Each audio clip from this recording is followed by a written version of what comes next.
Hello everyone, welcome back to my channel target mathematics. So last video के अंदर हम chapter 4 कर रहे थे। साथ के साथ I am going to start chapter 13 exponents and powers. आज हम उसका क्वेश्चन नंबर 6 फर्स्ट एक्सरसाइज का क्वेश्चन नंबर 6 डिस्कस करेंगे। Why I am doing this because some students asked me for the same and they were having some doubts in this question, so I am going to start with it. And next video will be on chapter 4 for sure, and after that we will continue side by side. Okay, so चलिए आज हम question number 6 करते हैं chapter 13 exponents and power की first exercise का। तो आओ, हमारा फर्स्ट क्वेश्चन है यहाँ पर। सिक्स्थ क्वेश्चन का फर्स्ट पार्ट है, just a second, 2 into 10 to the power 3. So this is our first part, and in this part we are asked to simplify this. Simplify करने का मतलब क्या है कि हमें इसको सॉल्व करके बताना है कि इसका आंसर क्या आएगा। तो इसको सॉल्व कैसे करेंगे? अगर आपने एक्सपोनेंट्स एंड पावर्स पढ़ा है तो आपको पता होगा कि किसी की भी पावर कुछ लिखा है तो हम इसको लिख सकते हैं a मल्टीप्लाई a कितने टाइम्स, जितनी पावर है। b है तो b टाइम्स, ठीक है। For example 2 to the power 3 है तो इसका मतलब है 2 को आप मल्टीप्लाई करो कितने टाइम्स, पावर की टाइम्स। 3 है तो 3 टाइम्स करो 2 को आपस में मल्टीप्लाई, ठीक है। तो ऐसे ही चलिए अब हम इस क्वेश्चन को करेंगे तो हमें ज्यादा अच्छे से समझ आएगा। तो इसका सॉल्यूशन कुछ ऐसे बनेगा। Let's see, 2 multiply 10 to the power 3 है। Let simplify by solving the power. 10 to the power 3 मतलब 10 को 3 टाइम्स मल्टीप्लाई करो। इसको सिंपली सॉल्व करोगे तो आपका आंसर आ जाएगा 2000। This is your answer. Okay, so now let's move on to next part. Similarly सारे पार्ट्स ऐसे ही होंगे, so no need to worry. Here the question is 7 to the power 2 multiply 2 to the power 2। तो इसको solve करने के लिए क्या करना होगा? 7 की पावर 2 को पहले खोलो, 7 मल्टीप्लाई 7 लिखोगे, 2 times multiply, plus 2 to the power 2 को 2 इंटू 2 लिखोगे। तो इसको सॉल्व करोगे तो आएगा 49 मल्टीप्लाई 4, और 49 मल्टीप्लाई 4 करोगे तो वो आएगा 196, ठीक है। अब उसके बाद हम करेंगे, इसी को दूसरे तरीके से भी कर सकते हैं। let me try and give you the solution here. Okay, so 7 to the power 2 multiply 2 to the power 2 है, पावर दोनों की सेम है तो हमारे पास एक प्रॉपर्टी होती है, आई थिंक आप इसको नेक्स्ट एक्सरसाइज के अंदर पढ़ोगे। a मल्टीप्लाई b की पावर c है तो हम उसको लिख सकते हैं a की पावर c मल्टीप्लाई b की पावर c। वैसे ही यहाँ पर a की पावर c b की पावर c है तो इसको हम लिख सकते हैं a मल्टीप्लाई b की पावर c। सो हम इसको लिखेंगे 7 मल्टीप्लाई 2 टू द पावर 2। फिर इसको सॉल्व करोगे 14 की पावर 2 आएगा, उसको हम डायरेक्ट लिख सकते हैं 196। कैसे? इसको आप क्या लिखोगे? इसको आप लिखोगे 14 मल्टीप्लाई 14, रफ साइड में इसको सॉल्व करोगे तो आ जाएगा 196। आप चाहे तो इसको डायरेक्ट भी लिख सकते हो या फिर आप ऐसे भी कर सकते हो। Okay, so I think this will be the better method for doing the same. चलिए अब हम नेक्स्ट एक्सरसाइज नेक्स्ट क्वेश्चन पे चलते हैं। सो वो है 2 टू द पावर 3 मल्टीप्लाई 5, 2 की power 3 multiply 5। 2 to the power 3 को हम लिख सकते हैं 2 मल्टीप्लाई 2 मल्टीप्लाई 2, पावर 3 थी इसलिए 3 टाइम्स मल्टीप्लाई किया, मल्टीप्लाई 5।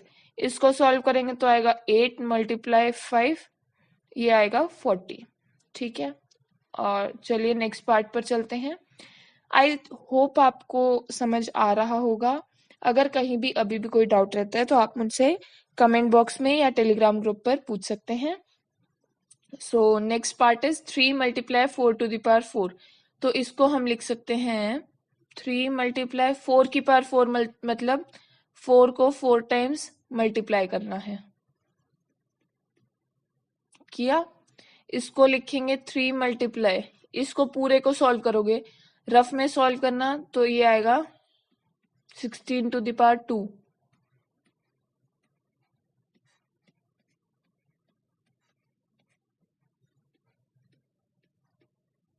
ये आ जाएगा।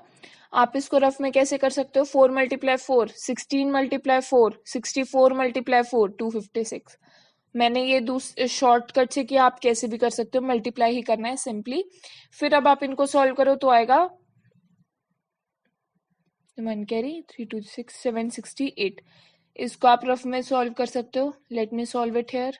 मल्टीप्लाई करना है 1 कैरी 15, 1 कैरी एंड देन 7, यहाँ 16 आएगा, 768। Let's move on to our next part, fifth part. Fifth part is 0 multiply 10 to the power 2. Now here you have to understand this. अगर आप किसी भी नंबर को, कोई भी नंबर हो, चाहे वो कितना ही छोटा हो कितना भी बड़ा हो, उसको आप 0 से मल्टीप्लाई करोगे तो आपका आंसर 0 ही आएगा। वैसे ही 0 को मल्टीप्लाई करना है ना अगर आपको इससे, तो आपका आंसर 0 ही आएगा। इसको या तो आप डायरेक्ट 0 ही लिख सकते हो, फिर इसको ऐसे लिख सकते हो 0 मल्टीप्लाई 10 मल्टीप्लाई 10। इसको लिख सकते हो आप 0 मल्टीप्लाई 100, इसको आप लिख सकते हो 0। चाहे आप कैसे भी सॉल्व करो, आंसर इसका 0 ही आएगा। Now here next part is 5 to the power 2 multiply 3 to the power 3। 5 की पावर 2 को लिख सकते हो 5 multiply 5 multiply 3 to the power 3 को लिख सकते हो 3 मल्टीप्लाई 3 मल्टीप्लाई 3। ब्रैकेट्स को सॉल्व करो, यहाँ आएगा 25, यहाँ आएगा 27। रफ साइड में इसको सॉल्व करो, 25 multiply 27, 3 carry 13, 2 7s are 14, 1 carry, 2 2 there is 4, 5, 5 7 6. Answer is 675. I hope you understood this part. Let's move on to our next part, and it is 2 to the power 4 multiply 3 to the power 2. 2 to the power 4 को आप लिख सकते हो 2 multiply 2 multiply 2 multiply 2, 2 को 4 times multiply किया। 3 की power 2 को लिख सकते हो 3 इंटू 3, 2 टाइम्स मल्टीप्लाई करोगे। इसको आप सोल्व करोगे तो आएगा 16 मल्टीप्लाई, इसको सोल्व करोगे तो आएगा 9। 16 multiply 9, we know it is 144। Next part, and it is 3 to the power 2 multiply 10 to the power 4. Let's solve this one also. It's really easy. 3 to the power 3 को हम क्या, 3 to the power 2 को हम क्या लिख सकते हैं, 3 multiply 3 multiply 10 to the power 4, मतलब 10 को 4 times multiply करना है। So let's multiply it and we get 9 multiply 4 times 0, and the answer is 90000। So हमारी एक्सरसाइज सारी कंप्लीट होती है। सॉरी एक्सरसाइज नहीं, क्वेश्चन नंबर 6 कंप्लीट होता है। Question number 7 and question number 8 भी डाउट है, तो वो मैं नेक्स्ट वीडियोस के अंदर करवाऊंगी। और इसके बाद जो वीडियो आएगी वो क्वेश्चन नंबर 4 की, सॉरी क्वेश्चन नंबर 4 नहीं, चैप्टर नंबर 4 की वीडियो आएगी। उसके अंदर हम सेकेंड एक्सरसाइज सॉल्व कर चुके हैं। I will be solving third exercise in the next video. And on request of some students, I am doing all the parts of all the questions. So I'll think of कि मुझे एक ही video के अंदर सारे questions करवाने चाहिए या अलग अलग। अगर आप लोग कुछ सजेशंस इस बात पर देना चाहते हैं तो आप लोग यूट्यूब कमेंट्स में दे सकते हैं या फिर टेलीग्राम पर भी दे सकते हैं। Thank you for loving my videos, and also kindly share with your classmates too. And I hope you liked the video. Thank you so much.